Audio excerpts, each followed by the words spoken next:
ठीक है, मान ले किसी शेयर की कीमत 10 रुपया आती है, इसको 4 इंस्टॉलमेंट में मांगेगी। पहला एप्लीकेशन मांगेगी, दूसरा अलॉटमेंट, तीसरा फर्स्ट कॉल, और फोर्थ क्या हो जाएगा, सेकंड कॉल या फाइनल कॉल। तो इसको 4 टर्म में मांगेगी। अब मान ले इस पे कंपनी मांग रही है 3 रुपया, इस पे 2 रुपये मांग रही है, ठीक है, इस पे 2.5 रुपये मांग रही है, इस पे भी 2.5 रुपये मांग रही है। मान ले किसी बंदे ने एप्लीकेशन चुका दिया, अलॉटमेंट चुका दिया, फर्स्ट कॉल चुका दिया, यानी कि उसने 7.5 रुपये चुका दिए, तो 2.5 रुपये नहीं चुका है, तो ये क्या कहलाएगी, subscribed but not fully paid up कहलाएगी। मान लो 1000 शेयर लिए थे, वो 1000 शेयर लिए थे, तो 7.5 रुपये से चुका दिया उसने। कितना चुकाया उसने, 7,500 रुपया, लेकिन उसने अभी 2,500 रुपया नहीं चुकाया। ठीक है, तो ये अमाउंट क्या कहलाएगी, subscribed but not fully paid up. Okay, ठीक है। अब हम देखते हैं इस कैपिटल को कैसे शो करते हैं हम बैलेंस शीट में। इस कैपिटल को हम बैलेंस शीट में कैसे शो करते हैं।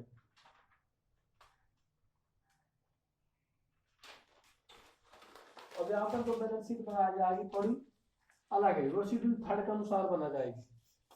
जो यहाँ पर बैलेंस शीट बनाई जाएगी वो शेड्यूल थर्ड के अनुसार बनाई जाएगी। शेड्यूल थर्ड के अनुसार बैलेंस शीट क्या होती है, ये वर्टिकल होती है, वर्टिकल फॉर्म होती है, यानी कि इक्विटेड लायबिलिटीज भी इधर होता है, असेट्स भी इधर होता है। उसमें क्या होता था, पहले बैलेंस शीट में बता देता हूं मैं अगर आपको।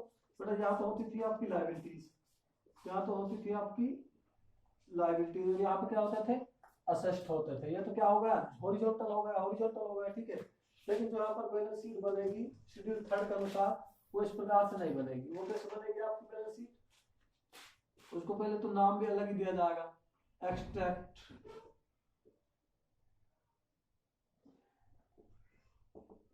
ऑफ बैलेंस शीट, ठीक है। अब किसी उसका नाम लिख देंगे आप, ऑफ एक्स लिमिटेड मान ले, ठीक है, जो भी कंपनी का नाम होगा। तो इस प्रकार से यहां क्या आएगा, पार्टिकुलर्स, यह आ जाएगा नोट नंबर,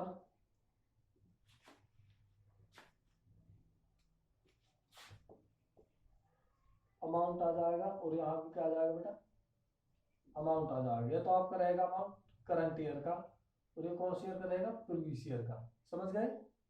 तो इस प्रकार से ये बैलेंस शीट बनेगी, ठीक है, इस प्रकार से बैलेंस शीट बनेगी। अब यहाँ पे क्या आ जाएगा, सबसे पहले इक्विटेड लायबिलिटीज को शो करेंगे, फिर हम असेट्स को शो करेंगे। तो ऐसे बनाएंगे इसको हम, ना कि ऐसे बनाएंगे, ठीक है।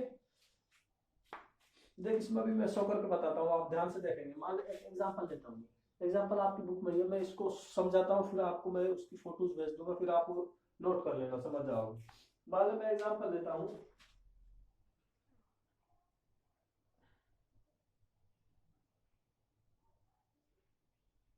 देख क्या है, मान लो एक्स लिमिटेड है, एक्स लिमिटेड कंपनी, इसके बेटा 25,000 शेयर है। मान लो इसके 2,50,000 शेयर है, 2,50,000 शेयर है, ठीक है। एक्स लिमिटेड 2,50,000 शेयर,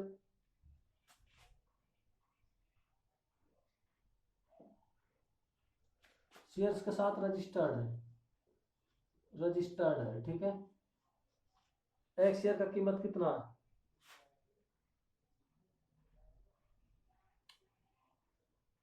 एक शेयर कीमत है ₹10।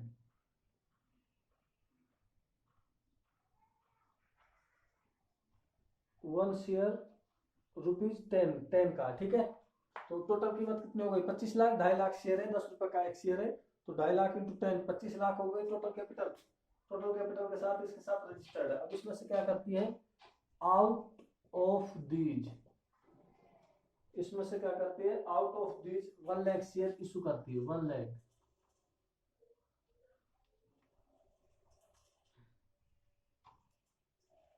1 लाख शेयर इशूड कर दिया।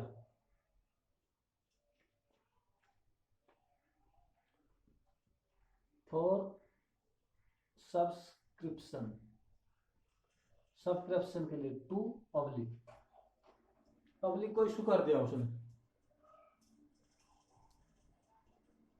क्या कर दिया उसने, 1 लाख शेयर पब्लिक को इशू कर दिया। यहां तक आपको समझ में आ गया, ठीक है। अब नीचे दिख नहीं रहा होगा, तो मैं फिर बताता हूँ आपको क्या होगा आगे। पब्लिक ने 90,000 शेयर्स के लिए क्या किया, पब्लिक ने 90,000 यानी 90,000 शेयर के लिए अप्लाइड किया 1 लाख में से। तो आप इस प्रकार से कैपिटल को किस प्रकार दिखाओगे, इसमें पूछा गया फिर आप कैपिटल को किस प्रकार से दिखाओगे। यानी कि आगे लिख रहा हूँ, ऊपर लिख रहा हूँ 90,000 shares for 90,000 shares applied, 90,000 shares के लिए अप्लाई किया गया बाय पब्लिक, पब्लिक के द्वारा 90,000 शेयर्स के लिए अप्लाई किया गया। सिर्फ 1 लाख कंपनी इशू करना चाहते हैं, लेकिन कितना सब्सक्राइब किया पब्लिक ने, 90,000 शेयर सब्सक्राइब किया। तो आप इसको किस प्रकार से दिखाओगे, तो आप इसको किस प्रकार से दिखाओगे उसमें बैलेंस शीट में। तो हम देखेंगे पहला पॉइंट लिखेंगे हम equity and liabilities, equity and liabilities. इसमें लिखते हैं हम share holder fund, share holders fund. फिर इसमें पहला पॉइंट आएगा शेयर कैपिटल, शेयर कैपिटल। ठीक, अब शेयर कैपिटल को हम इसमें डायरेक्ट नहीं लिख सकते, डायरेक्ट नहीं लिख सकते शेयर कैपिटल को, लेकिन यहाँ तो आसान है, यहाँ तो हम डायरेक्ट लिख देंगे शेयर कैपिटल को। पर शेयर कैपिटल को कैसे लिख देंगे यहाँ पर आसान कैसे सर, आसान इसलिए बेटा हमको पता है कंपनी 1 लाख शेयर इशू करना चाह रही है, लेकिन पब्लिक ने सिर्फ कितना लिया है, पब्लिक ने सिर्फ कितना लिया है 90,000 शेयर के लिए अप्लाई किया है। तो 90,000 शेयर जब पब्लिक लेगी, एक शेयर 10,000 रुपये 10 रुपये का है, तो कंपनी के पास कितना रुपये जाएगा, 90,000 इंटू 10 9 लाख रुपये। तो क्या हो जाएगा सीधा शेयर कैपिटल कितने रुपये हो जाएगी, 9 लाख रुपए की। पिछला अमाउंट तो कुछ है ही नहीं, पिछला अमाउंट तो कुछ है ही नहीं, ठीक है ना, पिछला अमाउंट तो कुछ है ही नहीं। तो ये क्या हो जाएगा बेटा आपका, ये आपका आंसर हो जाएगा, ये आपका आंसर हो जाएगा। ये तो आपका एग्जैक्ट आंसर हो गया, लेकिन बेटा इसको इतना सही नहीं लिखना, इसके साथ हम नोट्स टू अकाउंट और लिखते हैं। यानी कि 90,000 को आपने कैसे निकाला, 9 लाख को सॉरी आपने कैसे निकाला वो और लिखते हैं। तो पहले आप ये नोट कर लीजिए, उसके बाद ये नोट कर लीजिए, फिर उसके बाद मैं लिख रहा हूँ वो नोट करोगे, नोट्स टू अकाउंट। इसी से पूरे मार्क्स नहीं मिल जाएंगे आपको, बैलेंस शीट बनाने से नोट्स टू अकाउंट लिखना मस्ट है। ठीक है, ये तो आपका 9 आ जाएगा, इसमें तो कोई दिक्कत नहीं है, मैंने आपको समझा दिया था। 90,000 शेयर के लिए अप्लाई किया, 90,000 इंटू 10 9 लाख रुपए आ जाएंगे। अब नोट्स टू अकाउंट कैसे बनेगा,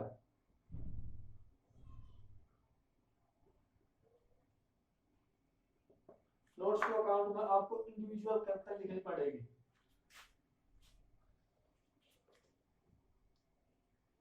ये तो सिंपल है, कुछ नहीं है, इंडिविजुअल कैपिटल लिखनी पड़ेगी इसमें। शेयर कैपिटल लिखेंगे आप,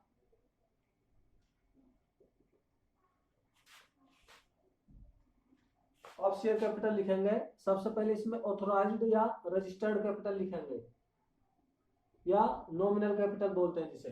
बेटा ऑथराइज्ड कैपिटल कितनी थी कंपनी की आपको पता है, ऑथराइज्ड कैपिटल कितनी थी सर, 2,50,000 शेयर से 10 रुपए के शेयर कितनी थी, 25 लाख रुपीज, 25 लाख क्या थी, ऑथराइज्ड कैपिटल थी। और कैसे थी आप ये बता दीजिए, 2,50,000 शेयर्स ऑफ 10 रुपीज ईच, ठीक है, 25 लाख हो गए। अब इशूड कैपिटल बता दीजिए कैसे थी,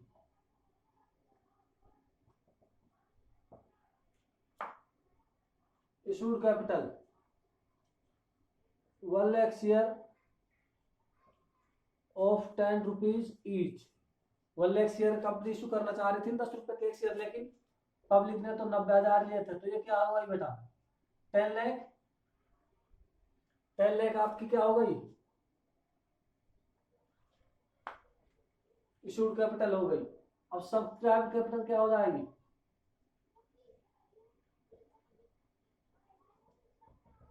आई होप यू आर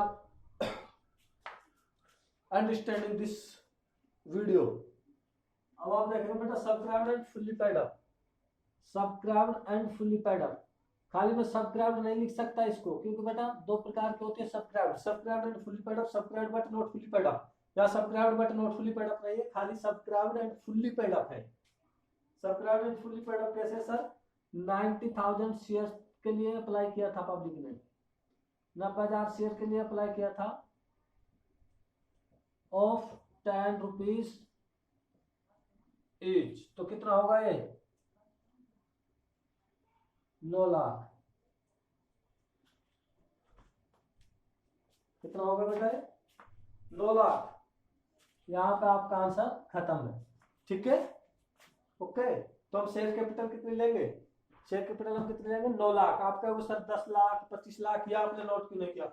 बेटा हम ओरिजिनल अमाउंट लेते हैं, जितना कैपिटल कंपनी के पास आई है उसको हम यहाँ पे शेयर कैपिटल मानेंगे, ठीक है ना। ये तो ऑथराइज कैपिटल है, ये थोड़ी आई कंपनी, ये तो टोटल कैपिटल है कंपनी जिससे रजिस्टर्ड है, और ये इशू कैपिटल वो है जिसे कंपनी इशू करना चाह रही थी बट इतना इशू नहीं हुआ। पब्लिक ने 9 लाख के लिए यानी 90,000 शेयर्स के लिए अप्लाई किया, तो 9 लाख रुपए आएंगे, जो आएंगे कंपनी के पास उनको दिखाएगा मैं आपको। ओके ओके, आई होप कि आप समझ गए होंगे, और मैं आपको बेटा इससे रिलेटेड जो एग्जांपल है वो सेंड कर दूंगा, और आप उनको अच्छे से नोट कर लेंगे, इसको अच्छे से नोट करेंगे। कोई भी प्रॉब्लम हो तो आप पूछा करो, और 1-2 बच्चे क्लास नहीं देखते वो देखा करें प्लीज। Okay, thank you.